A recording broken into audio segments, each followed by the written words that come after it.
Right, lads, and welcome back to another episode of the Off the Line podcast with myself and Jamie. Hello all. And today we're gonna revert away from type. We're gonna talk about the bottom end of the Premier League table. Yeah. We're gonna talk about the state of the relegation battle at the moment. Mm-hmm. It's an Go over interesting the one. teams. Yeah, we've picked out the bottom six.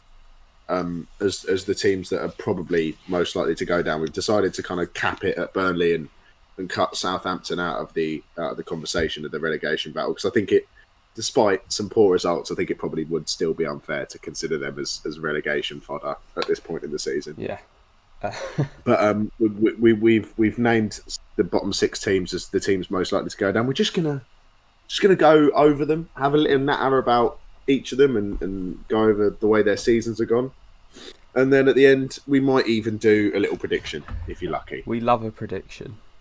We might even make a prediction. But yeah, as I said in the sort of top 4 race video, it changes all the time, and just because some certain teams aren't in this video doesn't mean they won't be in 2 weeks' time. Like, we were talking about the top 4 race 2 weeks ago, and now Liverpool are 8th and Tottenham are 6th, and it's like it's constantly changing. So it's an unpredictable one, but we're just doing the best we can with the information we have at our disposal at the moment, and the sort of seasons that these teams have had.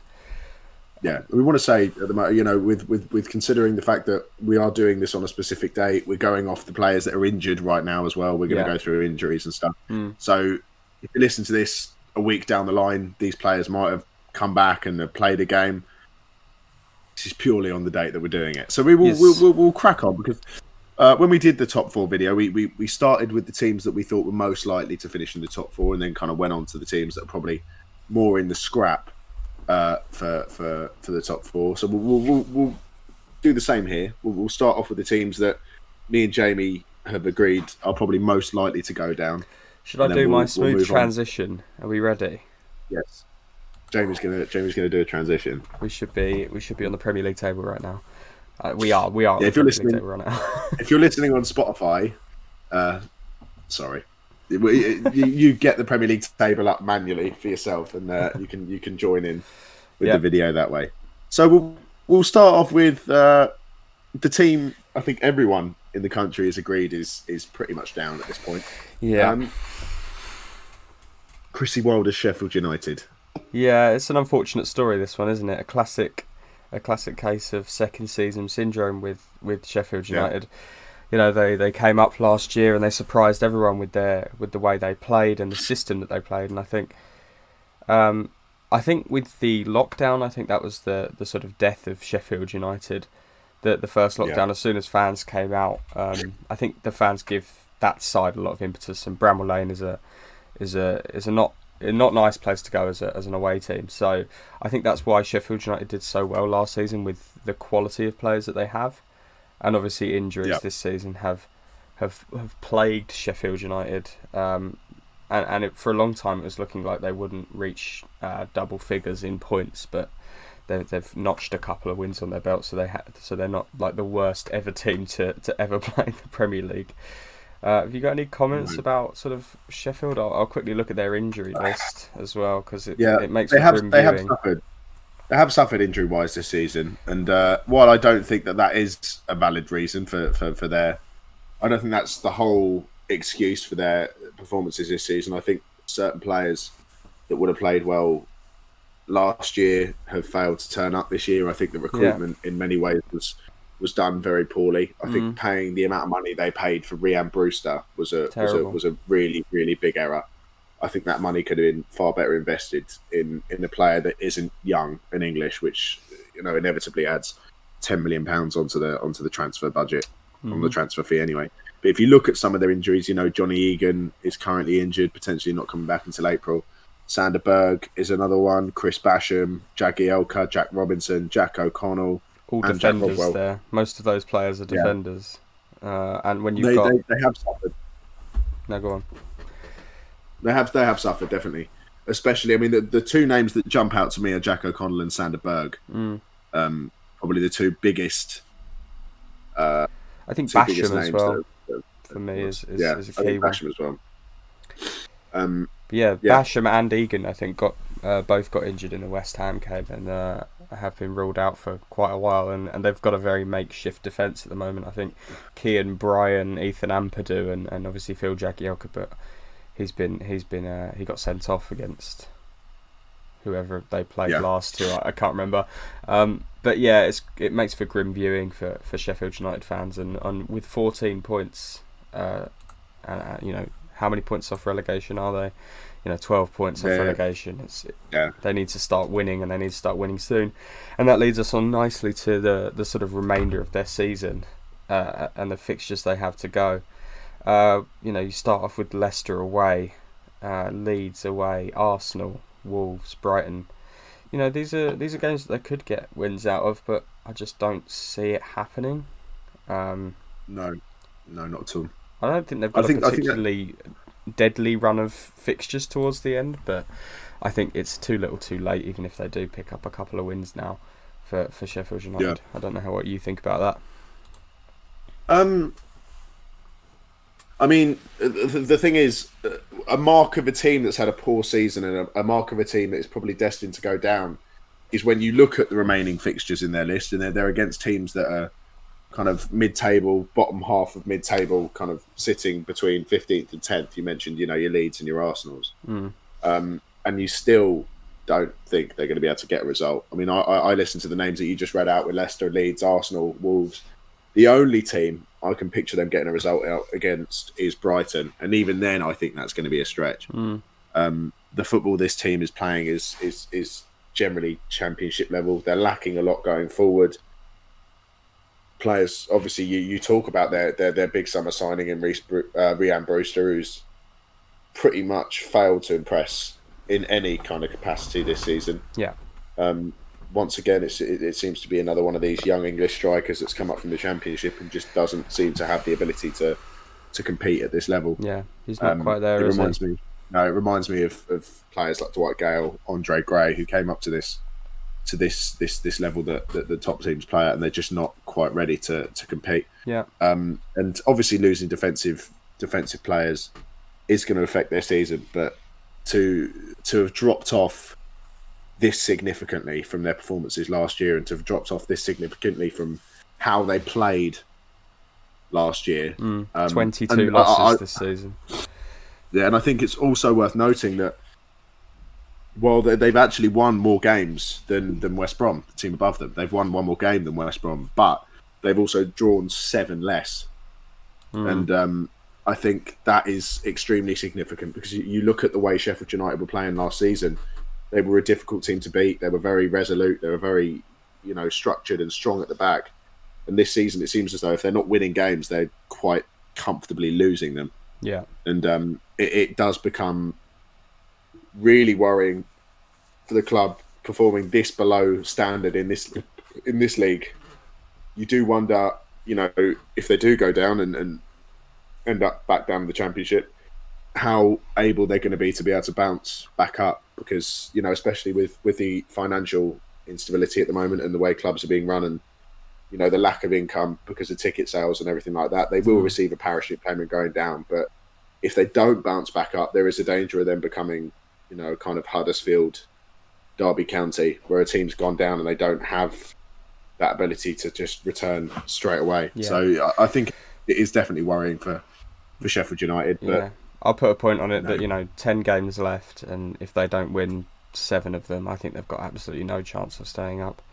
And I think they need to sort of accept their fate. And but yeah, we'll move on to the team above them, West Bromwich Albion. As you say, only won 3 games this season, makes for very poor viewing. And obviously a manager change midway through the season. A lot of people sort of were against the manager move of getting rid of Slaven Bilic and bringing in Sam Allardyce, but I think it's what West Brom needed to do at that point. They needed to throw caution to the wind, but it hasn't quite worked out for them, has it? Just still not looking like a team that can stay up at all. You know, 4 points above Sheffield United, obviously, and they still have a chance, I think. But, you know, it isn't over till it's over, and but I don't see West Brom staying up. I don't know what you think about this, Sam. No, my issue with West Brom is that there is a severe lack of quality in their side. You look at the players they've got. Matheus Pereira started the season looking like a very good player, and has since, dropped off in his performances. And overall, the team really doesn't look like they've got any kind of match winners in there. I think Slaven Bilic did an okay job at West Brom. I think keeping him on probably would have been a good idea. I don't think he would have done any worse than Sam Allardyce has come in and done. And I think this is, when you get a manager like Sam Allardyce in, who's so experienced at saving teams like this and fighting relegation, and someone who has done this at countless amounts of clubs over the years, it is glaringly obvious that this at West Brom isn't an issue of bad management. I think it's just an issue of a squad that is below par, and overall, they're I mean, I don't know. I mean, from what I know, their injury list isn't overly extensive. No, but when your best sort of performing player is a Chelsea loanee in Conor Gallagher, who I think has been the sort of shining light for West Brom this season, although he is on loan, so he goes back to Chelsea next season. He doesn't even go down with them if that happens. I just don't see a lot in West Brom. Obviously, at the start of the season, I was gutted when Diangana got sold to West Brom, but he's done absolutely nothing in the Premier League this season. I'm not saying that he can't, because I still believe he's got a lot of talent. But I think at the moment he's still a sort of championship level player, and that's what I would say about a lot of the West Brom squad. They're just not up to par, and you do look at the bottom two teams, and you say, you're not really Premier League level, and it's showed that. If they escape, then it'll be absolutely miraculous. It'll be a miracle. But be a miracle. But you have to say, if they escape, you look at who's going to come in their place? Are you going to end up with Fulham and Brighton, or Fulham and Newcastle, or Newcastle and Brighton? I just can't see West Brom overtaking two teams here. I just can't see it happening, especially with the fact that they're currently 8 points off the pace. Brighton, of course, have got a game in hand. We'll talk about the kind of the teams right teetering on the edge of the relegation zone, because that gap has certainly closed in the last few weeks with Fulham's recent performances. But I think these two teams at the bottom in West Brom and Sheffield United have been cut adrift. Let's from the rest of the race. Take a quick look at their fixtures. They've got Chelsea in a few weeks, Leicester a few weeks after that, Aston Villa, Arsenal, Liverpool, West Ham. In the last sort of 10 games of their season, there's some tricky ones there. And they're all top half sides. All the teams you've just named are all top half teams. So, and all top half teams that have the capability of inflicting not just a defeat, but inflicting a heavy defeat if they turn up. I think especially you look at Chelsea, the way we're playing at the moment. You look at West Ham, Arsenal. These are teams that have attacking capabilities, and you look at West Brom's back line, especially the players they brought in the summer. You look at, the transfer of an ageing Branislav Ivanovic to come in and try and shore up their defence. It just screams, but it is below par. It's not the standard of a Premier League football club. No. To bring in a player like that as a big defensive summer signing. The only player I actually do rate out of West Brom's back line is Sami Ajayi. I think he's a very, very underrated defender in their side. I think he is being let down by the players around him, and I think if they do go down, I think he has earned his way, probably a move to stay in the league. Potentially to a team either coming up, or you could potentially see him signing for Sam Johnston, Southampton as well. There's another player Sam Johnston, who you could shout at that. But again, I think overall both of us are sort of saying that these two bottom teams are pretty much down and out at this point. However, a team that is not down and out at all, and that is improving with every game, it seems like, is Fulham. With a recent win against Liverpool, they just made them look silly, really. And that is sort of an indictment of Liverpool at the moment. But at the same time, it's an absolutely fantastic job that Fulham have done this season, and I think it's a lot to do with the surprising amount of sort of tactical nous that Scott Parker has. I think he's definitely he changed up the system halfway through the season. Got that 5 back in. He started stabilising the results a little bit, and now they've moved to a sort of 4 back where they're more confident in playing with each other. And I just think they've got a really good team spirit at the moment as well. And I wouldn't be surprised at all to see Fulham climb out of the relegation zone for the first time this season. It seems like they've perpetually been there, and now they're level on points with Brighton. So we will see what happens with Fulham. It's an exciting one. We'll quickly just look at their injuries. They've only got 2. It's not like key first team players. Tom Kearney is a bit of a blow, but at the same time, when you've only got 2 injuries, it's what you need in these sorts of areas of the season. Definitely. What do you think about Fulham and sort of how they're going at the moment? I mean, 2 months ago, we sat here and did a kind of half-season review. And from what I can remember, I sat here and said that I've never seen 3 teams so relegated at this point in the season. Fulham, West Brom and Sheffield United looked, I mean, if we're being completely honest, looked absolutely finished. And 2 of those teams have remained so, and 2 of those teams have failed to lift form and to perform. But Scott Parker's found a system that works at Fulham in the last month and a half. Yeah, utilising the talents of Tosin Adarabioyo. Alphonse Areolas looked really good in goal. Bobby Decordova-Reid has been exceptional. Caballero and Lookman as well have also. Caballero, Lookman, and I've got to say, from what I've seen of Loftus-Cheek playing there as well, he's looking a lot better. Yeah.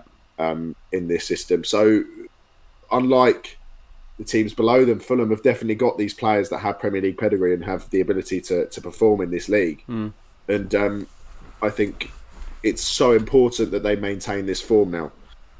Going into the rest of the season, like you said, that they're not lacking injury wise. Obviously, Marek Rodak is injured at the moment for them, but he's second choice keeper behind Areola, and Tom Kearney probably doesn't get in the side anyway.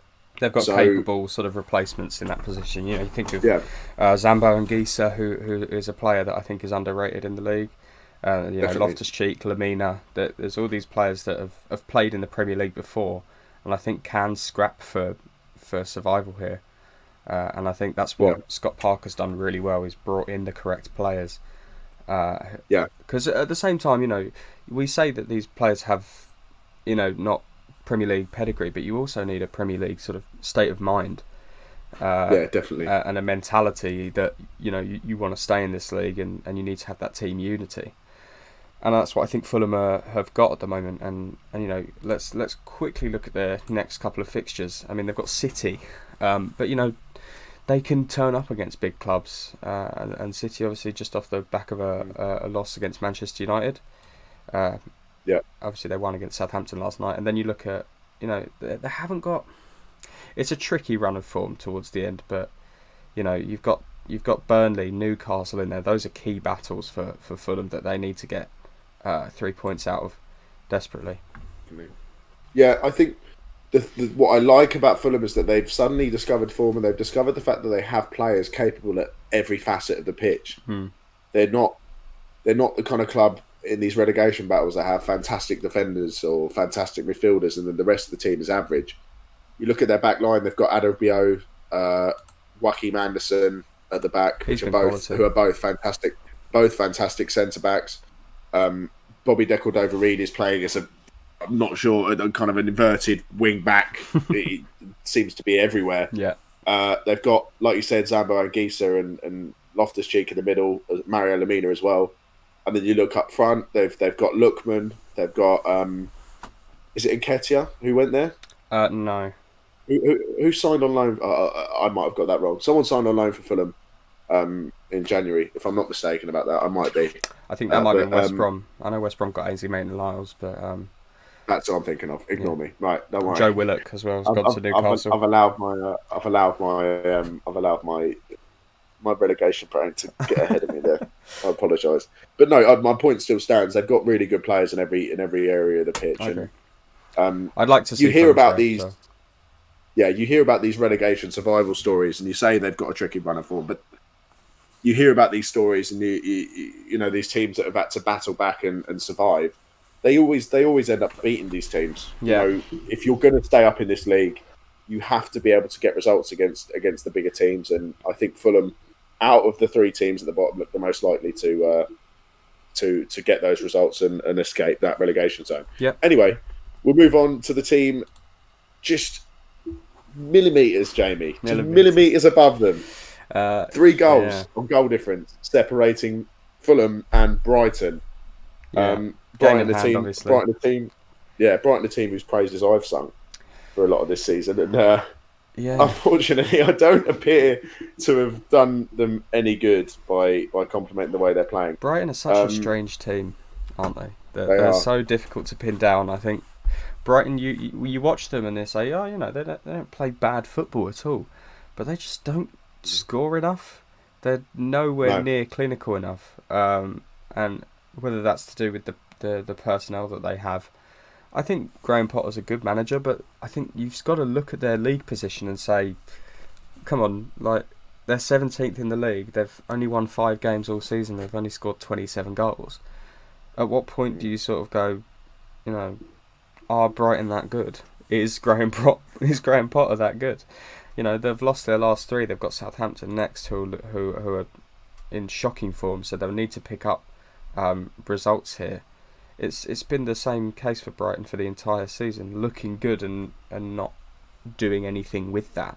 You know, they've lost their last 3. One of them to West Brom, who have only, before Brighton lost against them, they only won 2 games all season. So yeah, it is grim viewing for Brighton fans. I think if we quickly look at their injuries, I don't know whether they've got some people like, yeah, I mean, that doesn't help. Adam Webster, Aaron Connolly, Solly March, Tariq Lamptey, all out, all key players there, I think, as well. yeah, Especially players like Tariq Lamptey, who's crucial to that system. And I think Solly March as well is just as important to the way that Graham Potter wants yeah, to play. definitely. What do you think about Brighton? Because I know obviously you sung their praises, and is it?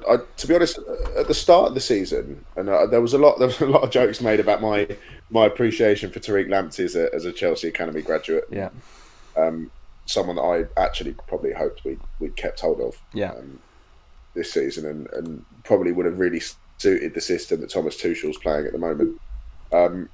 But ultimately, I can sing their praises and say that they played fantastic football all season, and that it's attractive and it's really refreshing to see a team down in the doldrums of the Premier League in the dogfight for relegation playing attractive football, because you don't get it very often. You look at Sam Allardyce at West Brom, Chris Wilder, Steve Bruce at Newcastle. It's very kind of relegation scrapping, yeah, defensive football, whereas Brighton tend to go for it a bit more. And you look at players like Adam Connolly and Neil Maupay and the players that they have.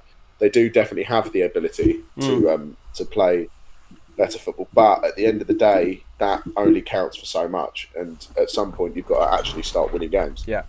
Um, Brighton used to they've played, come to games and shock teams, yeah, and I feel like they don't have that this season at all. I don't know whether it's the loss of certain people in that side. They've lost the likes of Aaron Moy, and they've brought in Adam Lallana, who's been stuck to an injury bench, and Danny Welbeck, who hasn't been fantastic. Let's face things. yeah, It's difficult for Brighton, and I think you look at their run as well. It does it makes for grim viewing.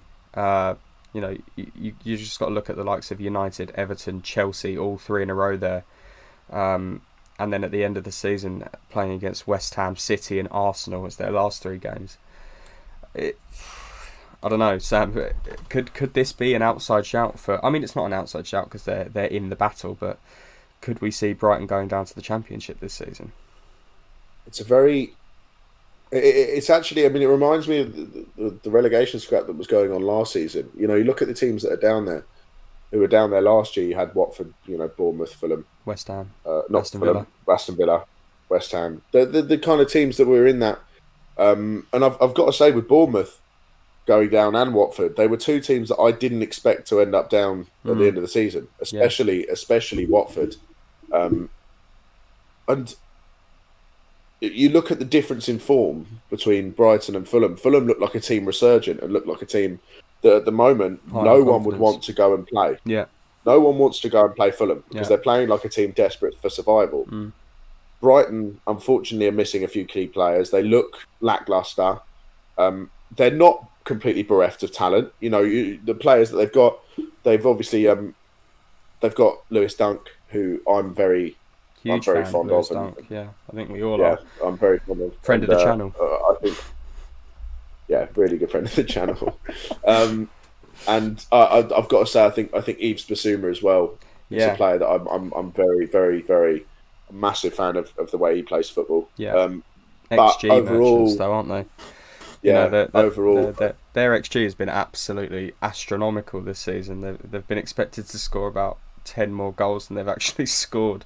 You just yeah, look at the Crystal Palace game the other week.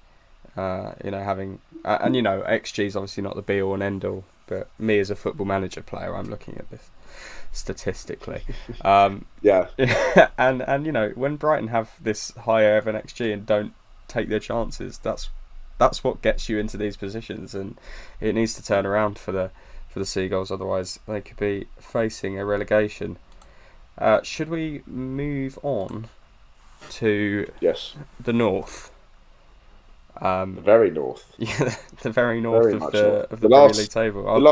The last two teams we're going to talk about sit very much in the north of England. Yeah, I'll let you take Um, point on yeah. Newcastle first.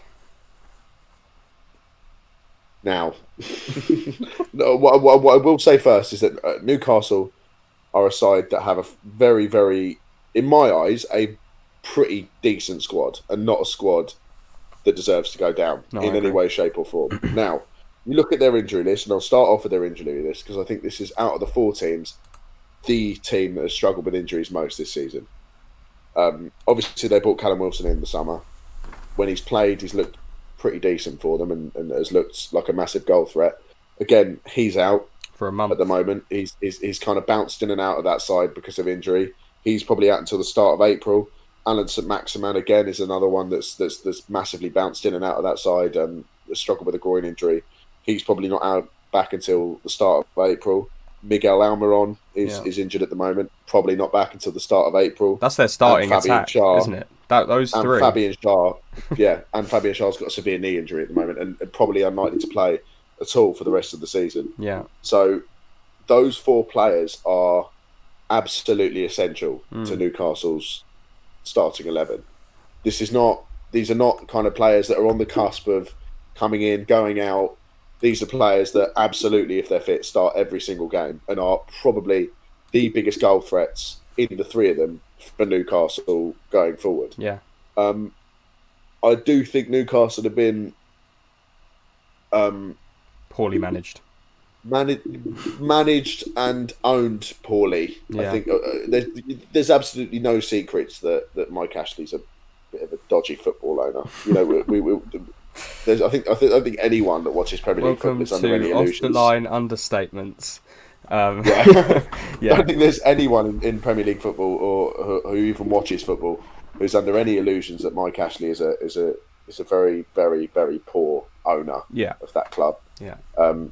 Everything's got Sports Direct branding on it. Yeah. Even the stadium. It's just very, very. He renamed St James's Park the Sports Direct Arena. Everything he's done at that club has been in the name of making money and probably not in the best interests of the club. Newcastle are a club that kind of substituted a positive football mindset when they let Rafa Benitez go and Yeah. changed things for Steve Bruce, and they probably have consigned themselves to this level of football Yeah. and have accepted that this is going to be their level now. I Yeah. think Mike Ashley has done that in letting Rafa Benitez go and not giving him the transfer budget that he very well could have given him, Mm. which has become clear because he's given Steve Bruce a transfer kitty to spend and Yeah. refused to give that to Rafa Benitez. I think Mike Ashley is very happy for Newcastle United Football Club to sit at this level and just continue to churn out that money to stay in the Premier League, to continue to churn out Premier League money, than to take a risk and potentially try and push on higher up the table, potentially try and spend more on transfers. it is very poorly run. It's a very negative mindset that club has had for the last couple of seasons, and it's really starting to show in their performances. Yeah. They've been lackluster for a lot of this season. They've lost games that they really oughtn't have lost. They went on a period where they looked completely bereft of any kind of drive or footballing ambition at all. Yeah. It was just lump it long, and it was really, really poor. But what I will say is that there have been moments in this season where Newcastle United Football Club have looked like a club that could quite easily, if managed correctly and if given the opportunity, with the right players and the right transfer budget and the right owner, that could genuinely finish top half, Yeah. potentially edging up towards the European spots. And I don't say that lightly. You look at the ability of players like Almiron, St Maximin, Callum Wilson, John Joe Shelby. Even I think has been pretty decent for them this year. They've got Jamal Lewis at the back. They've got Martin Dubravka, Jamal Lascelles. Yeah. These are not players that should be going down. These are not players that should be involved in a relegation battle. Yeah. You look at the results this season. They beat Everton away. Huge win. They've got results against. I believe they've got a result against Manchester United. They've pushed us. They've pushed the top teams in many different games to potentially get points, get 3 points. They have shown in glimpses this season the ability that their football team has, and the players that they have, and the level that they can capably play at. If the club goes with a bit of ambition, I don't think this is the same as the team below them, where they haven't got a good enough squad, or they haven't got good enough. They haven't got any ambition. I think that this is purely an issue of ownership, and the manager that he's got in at the moment simply doesn't know how to do anything above relegation level football. Yeah. No. You've said pretty much what I wanted to say about Newcastle. If I'm honest, it's a poorly run club from top to bottom, and I think, as you say, the players have more than enough talent to stay in this league. But yeah, when you have 3 players like we just mentioned, Wilson, Almiron, and St Maximin out for a month, it's going to affect form, and hopefully when they come back, they can sort of have a proper run at the end of the season. We'll just briefly look at their run in as well. You look at their next few games where they've got Villa. Brighton is a key battle, obviously. I think whoever wins that probably has the best chance of staying up at the end of the season. And then you've got Spurs, West Ham, Liverpool, Arsenal, Leicester, City. Tricky games. And then their last 2 is Sheffield United and not Newcastle, and Fulham. And I think those are absolutely key battles. The last 2 games at the end of the season. That game against Fulham on the last day could very well potentially be season defining. Yeah. You look at that could be a game to define, especially because Brighton have got Arsenal. You look at those 3 teams; they are all involved in that relegation scrap at the moment. Obviously, Newcastle are a point ahead of Brighton at the moment with a game in hand over Fulham. It's very, very close down at the bottom, Jamie. Yeah, it's very exciting. I've got to be honest; it's very, very exciting, and I'm very happy with that we have this kind of race now, and that we have this, because I've got to be honest, as this is probably going to come from someone who's been beneficial with the fact that I'm never going to have to see my club. Yeah, you haven't lived it, man. You weren't there in the Premier League. I'm never going to be able to see my club in a Premier League relegation scrap. Hopefully, because Roman Abramovich usually has managers hung, drawn, and quartered if we drop into the bottom half. So luckily we haven't. I'm not going to have to deal with that issue. But it's really exciting as a neutral to watch things like this play out. I think we've done Newcastle. We'll move on to the team we feel is probably the least likely to end up down. Probably the best managed club out of the 6, and probably the new owners, and probably the least likely to head down. Sean Dyche's Burnley. We more. I think I've more involved them in this conversation before, for the fact that they're down there. Potentially Newcastle. I believe Newcastle could be above them if Newcastle win their game in hand. Yeah, and they could be down the doldrums of it. But overall, I do feel as though out of the six, Brighton are probably the most likely to be able to just grind results and Yeah, will stay up in this I league. completely agree. I have complete faith in Burnley to just grind out results at the end of the season because that's what they do. They've scored 20 goals, which is the second least in the league, and they don't lose games a lot. They don't win games a lot. They just get a lot of draws. Um, and I just, you look at the result that they got against Arsenal last weekend, and you just have those sorts of players that will scrap till the final whistle, and that's why I think Burnley will stay up. But if we'll just quickly look at their injuries because I'm not sure whether there's not huge people being out and not for a huge amount of time either. Ashley Barnes is a bit of a miss, but they've got capable replacements in Chris Wood who can pop up with a few goals. And then you sort of look at their run-in and you see Everton, Southampton, Newcastle as their next three. You'd expect them to get some points out of that. So yeah, that's why they've got the mentality, it's so ingrained in their culture to sort of just grind out those results that I think that we won't see Burnley in a proper battle come the end of the season. I don't know what you think about that. I mean, look, Burnley are a team that have generated a reputation as the ones that kind of grind results out pretty comfortably. In games they should be winning. Burnley will almost definitely not be involved in this scrap come the end of the season because players like manager like Sean Dyche knows how to get results and will consistently allow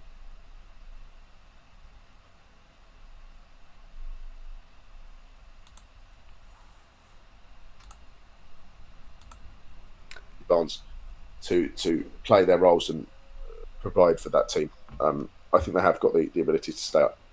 And out of the six, it's like we said, out of the six, they've got their own injury issues and they have been underwhelming this year, all things considered. But overall, I can't see them going down.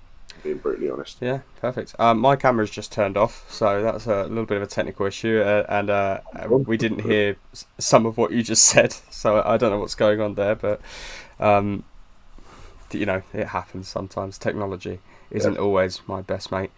But yeah, that's our sort of overview of the relegation zone. Let us know what you think in the comments as well, and message us on the socials, and make sure you sort of give it a like. And Sam, do you want to take us out?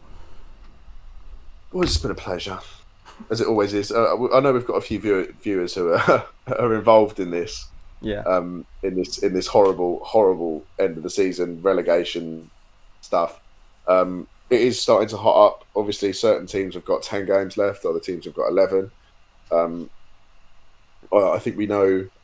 We've obviously got friends of the channel who are a couple of Newcastle fans. We've got a Fulham fan, Sheffield United fan. We have got fans and friends who are involved in this, and to them, good luck. We hope that your teams end up, staying up. Sheffield United, probably not, but I suppose we can all be hopeful. We can dream. We can all be hopeful. There is still mathematically it is still possible. So, it would be the biggest miracle to come out of any footballing season anywhere ever, probably, if Sheffield United were to escape this now. Yeah.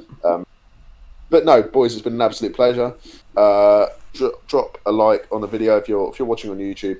Like the video, comment down below if you've agreed, disagreed with anything we've said. Subscribe, turn the bell on, all of that wonderful stuff. If you're following on Spotify, follow the page, share it with your friends, turn the volume up, all of that fantastic stuff. And until the next time, guys, it's been an absolute pleasure. See you later. And we'll see you later. Bye.